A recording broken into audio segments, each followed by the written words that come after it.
Əziz məzun dostlarım, biz bugün tam 11 ili ötürüb başladığımız yerin sonuna geldik.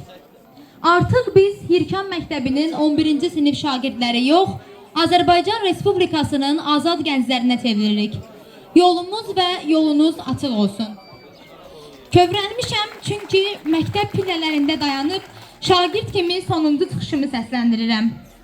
Doğrudan da məktəb illəri ömrümün ən şirin, duyğulu, qayğısız günləridir. Ayrılıqlar çox çətindir. Ancaq onlar gözəl qəlblərdə dərin izlər qoyur. Yollarımız bir gün kəsişsə, qismətimizdə varsa görüşəcəyik. Dünya çox balacadır. Və bu balaca dünyaya bizi gətirən ailələrimizə və bu məktəbin səmimi, mehriban, qayğıkeş, humanist, anlayışlı bütün müəllimlərinə sonuncu dəfə öz təşəkkürümü bildirirəm. Sizə sevgim əbədi, minnətdarlığım isə sonsuzdur. Ağaxan Quliyev adına Hirkan qəsəbə tam orta məktəbi və onun mehriban bütün kollektivi.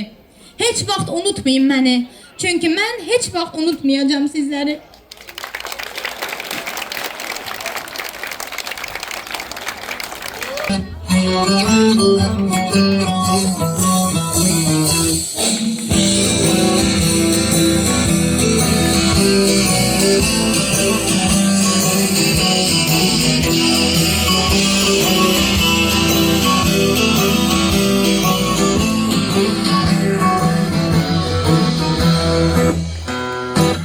Benim bura mektep yerim,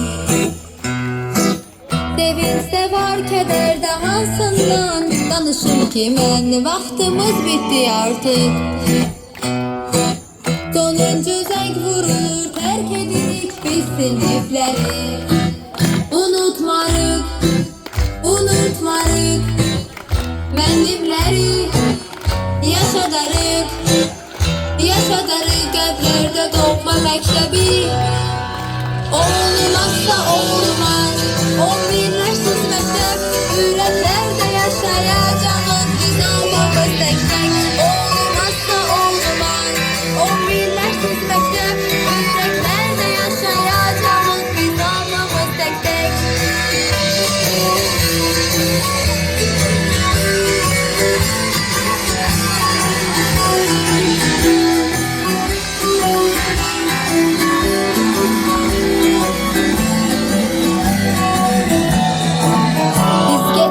Tek değilsen, kapındadır artık senin birinciler, bak gülürsen arkada kaldı illerin. Gözümün önündeyse attığım ilk adımlarım.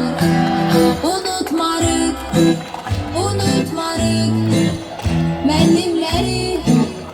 Yaşadarıq, yaşadarıq qəlblərdə doğma məktəbi. Olmazsa olmaz, 11'lersiz məktəb, ürəklərdə yaşayacağız biz almamız tək-tək. Olmazsa olmaz, 11'lersiz məktəb, ürəklərdə yaşayacağız biz almamız tək-tək. Olmazsa olmaz, 11'lersiz məktəb, ürəklərdə yaşayacağız biz almamız tək-tək.